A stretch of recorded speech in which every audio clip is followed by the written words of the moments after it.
God bless America.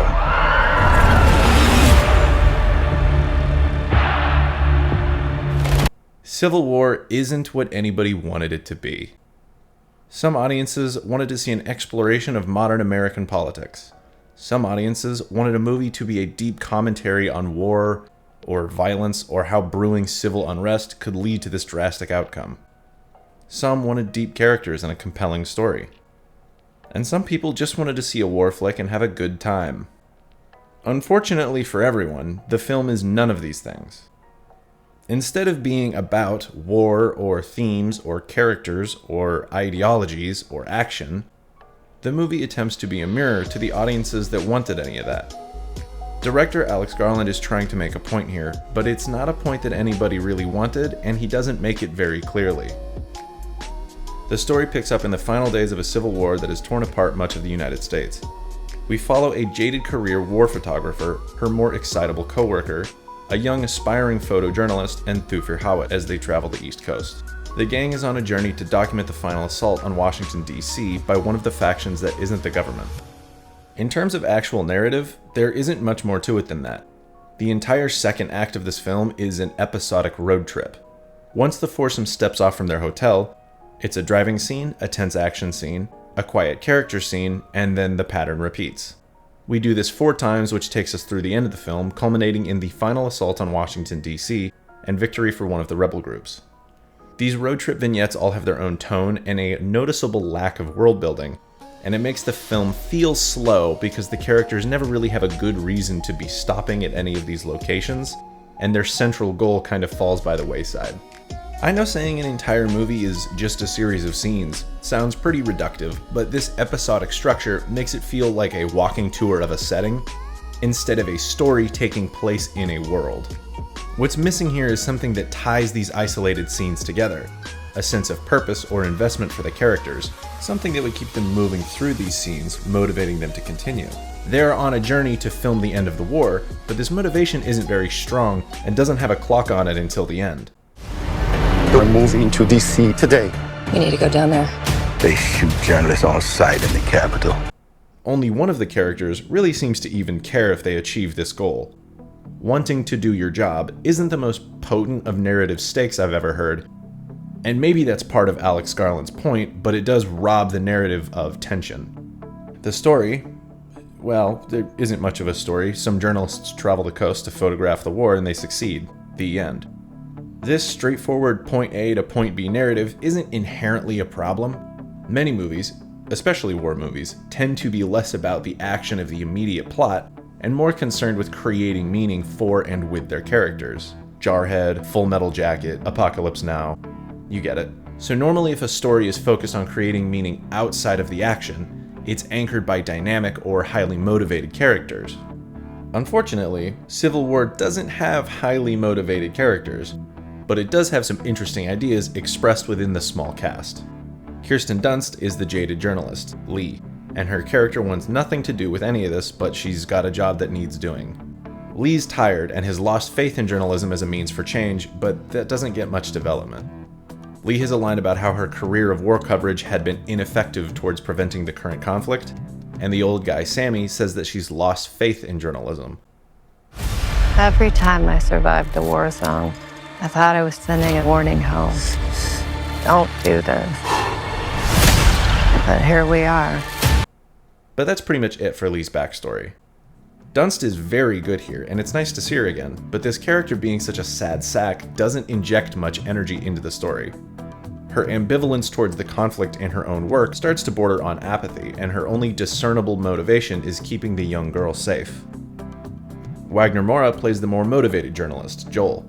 He's always chasing the story and getting as close as he can to the combat. He's clearly an adrenaline junkie, reveling in the thrill of war and restless whenever things are calm.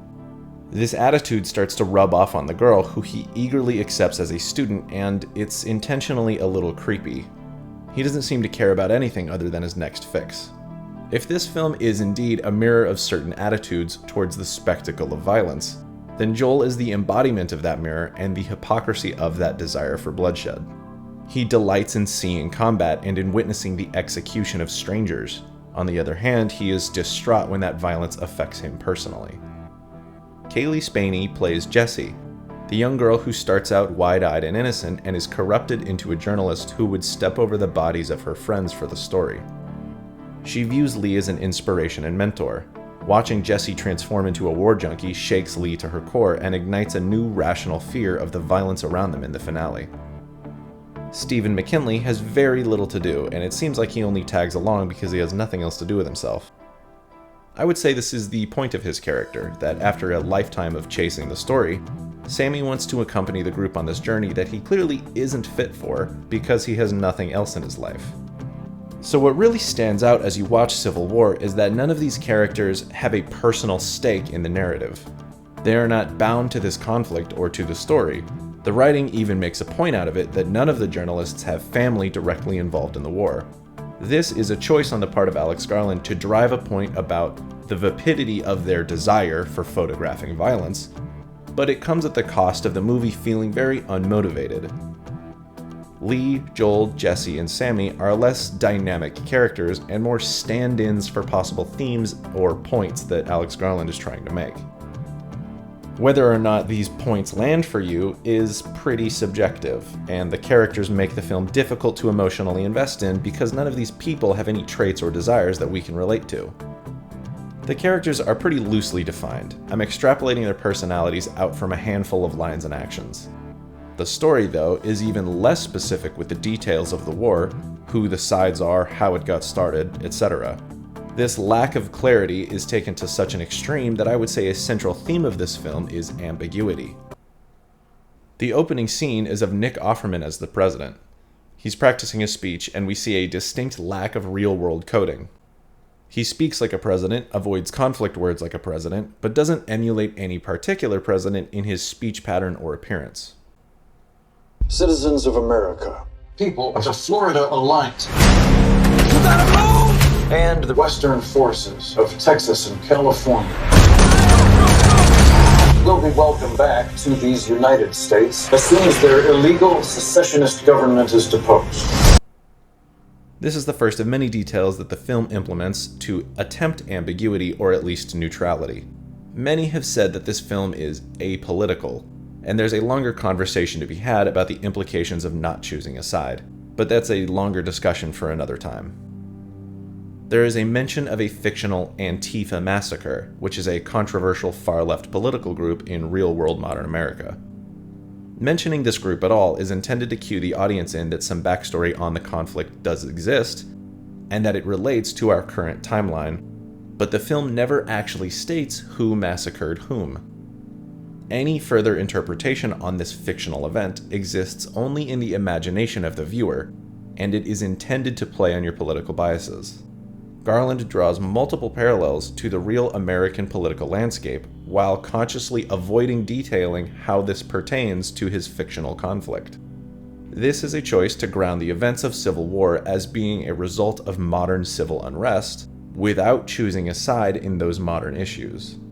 Civil War attempts to have it both ways by portraying sensational imagery of a conflict set in the United States that omits the details and ideology of that conflict. This is capitalizing on the attention-grabbing title, Civil War, without providing payoff for that premise. The point here is clearly that we shouldn't be scouring the film for details about how the Civil War started, or the ideology of the different sides. Even the opening scene is intended to indicate political ambiguity, and combined with the absence of backstory as the movie goes on, we never get anything resembling answers about how the Civil War started or even what the stakes of the conflict are. This is all part of the film's ambiguity. Even in the very end, before he is killed, the president asks, "Are you with the Western Alliance?" And the response he gets is, "What do you think?" Now we can interpret this as either a yes or a no, but the movie does not explicitly provide that answer. The film actually ends on a line from Joel asking for a quote from a man about to be executed.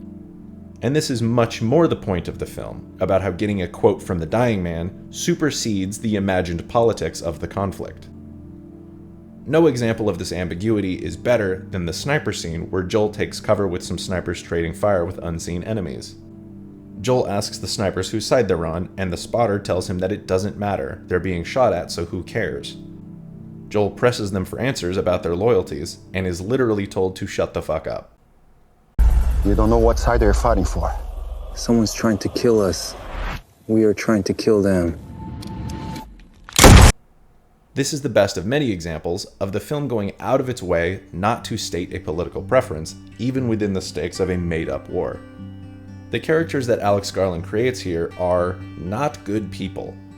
The mirror that he's holding up is quite unkind to an audience that wants to see bloodshed, mostly demonstrated by Joel's character. I would call it a form of entrapment to market this as a war movie and then hold up a mirror to people who wanted to see a war movie. Maybe this is how Garland is making his point, that those audiences that wanted to see a movie about Civil War are the ones who most needed to be shown the emptiness and hypocrisy of that desire. I am looking for this meaning in the film, though. This is not something that the film makes very explicit. Many have said that this film has nothing to say. I don't believe this to be the case, but Alex Garland does not make his point very clear. Similar to how the film itself is so ambiguous, he wants to make a point without telling anybody how to feel about it. There's no parable in Civil War, no lesson to be learned, no greater message about peace or understanding or the nature of conflict, or the cyclical desire for the spectacle of violence. Garland wants to hold up a mirror, but he doesn't want to tell you how to change the reflection. This anti-messaging falls pretty flat because it isn't how great stories make their points. The best messaging or theme is most effective in the background of an engaging film, not as the focus of a boring one. A film like Jurassic Park.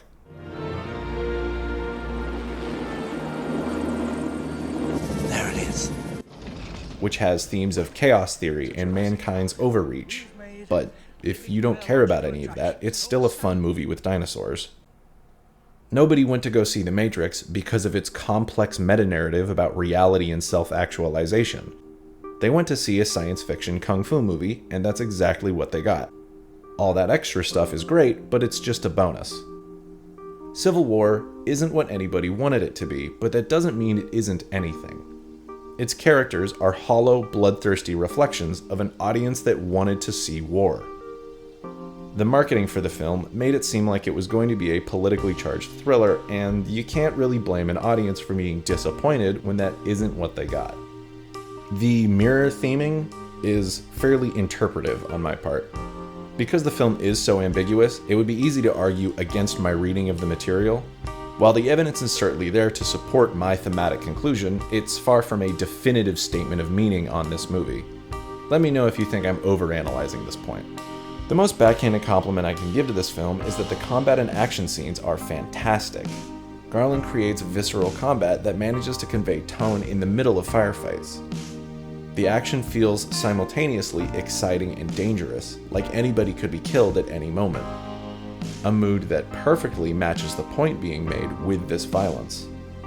I hope Garland makes more action movies, because, maybe ironically, this movie proves more than anything that he has some serious talent for directing action. I saw this a few weeks ago now, and most of the time when reflecting on a film, I usually have more thoughts as I digest and understand what I saw. And I found that I haven't thought about this movie one time since I saw it. Nothing sticks in my mind. There's no emotion I can associate with any character or any moment in the film.